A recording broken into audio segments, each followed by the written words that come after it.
Hello, my name is Stephen York. I'm the pastor of the United Methodist Church in Stonington, Maine. Today's sermon, What Do You Need?, looks at two stories in the New Testament.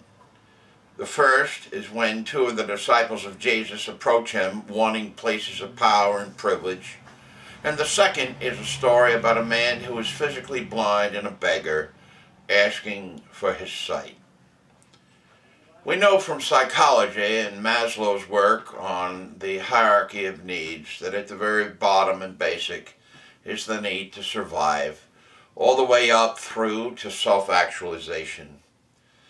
My concern today is that we as a people are responsive to real human need, and that as people who care and have compassion and values, that we look not for places of power and dominance, but ways in which we as servant leaders can respond to the blind Bartimaeuses of the world, helping them and empowering them to get what they need, very basic in life.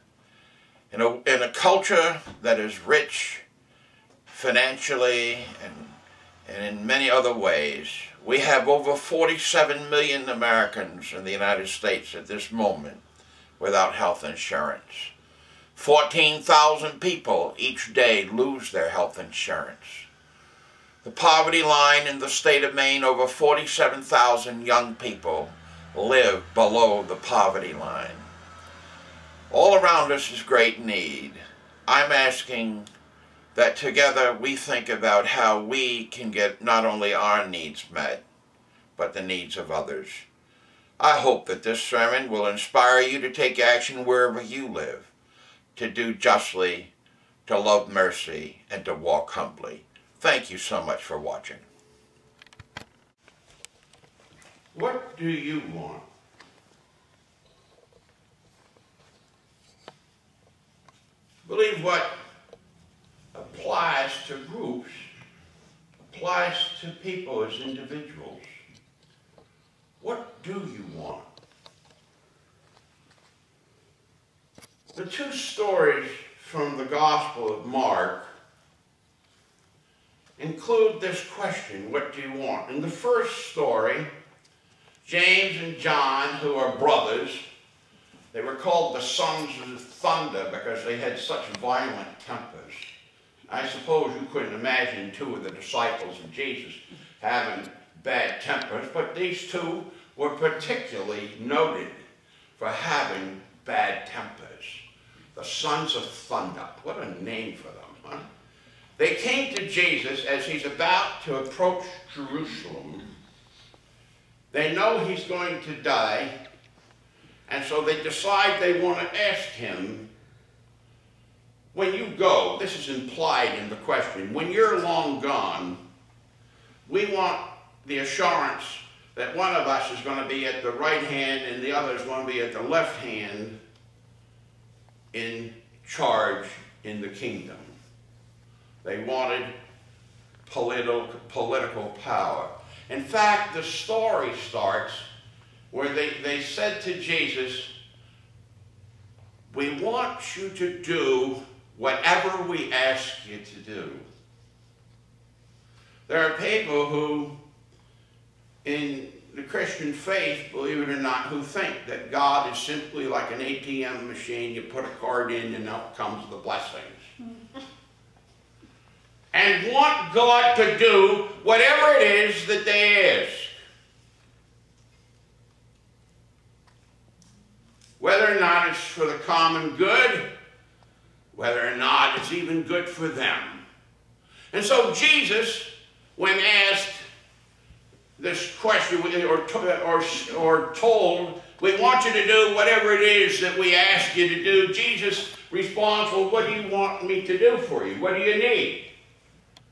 And they were asking for power because they were afraid of the future. And Jesus asked, are you willing to be baptized with the baptism that I'm going to go through? And are you willing to drink of the cup that I'm going to drink? what was he talking about? He was talking about the baptism of fire, the baptism of hard times, the baptism of being willing to die for what he believed was right.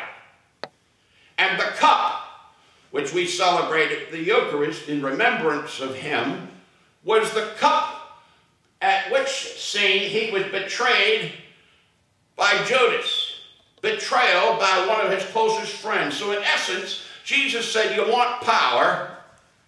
Are you willing to suffer? And they just glibly respond, yes, we're willing to drink whatever cup you're drinking from, and we're willing to go through whatever baptism you are going through. How complicated is that?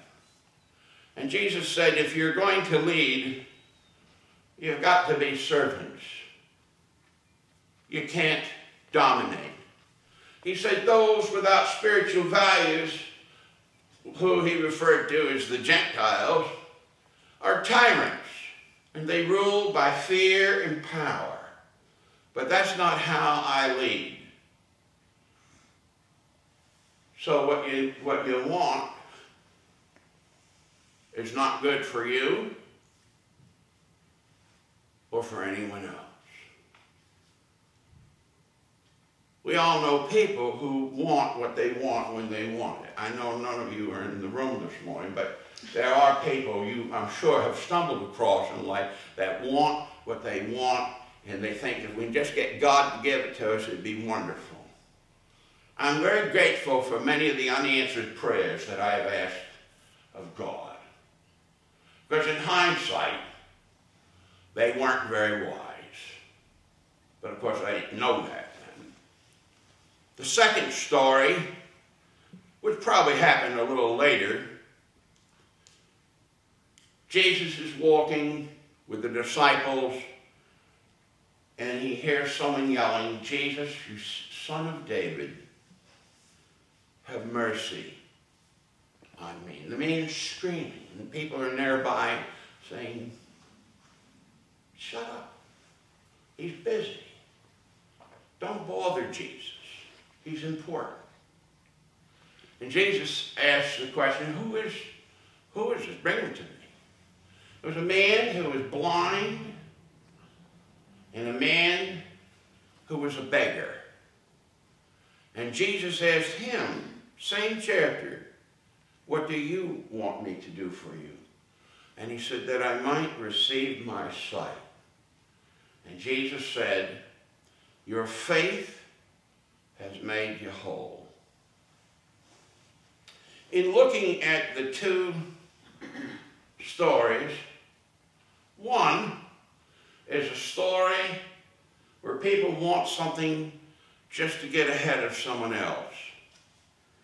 The second story is a story about a man who was impoverished and couldn't move without assistance, and he just wanted to be independent.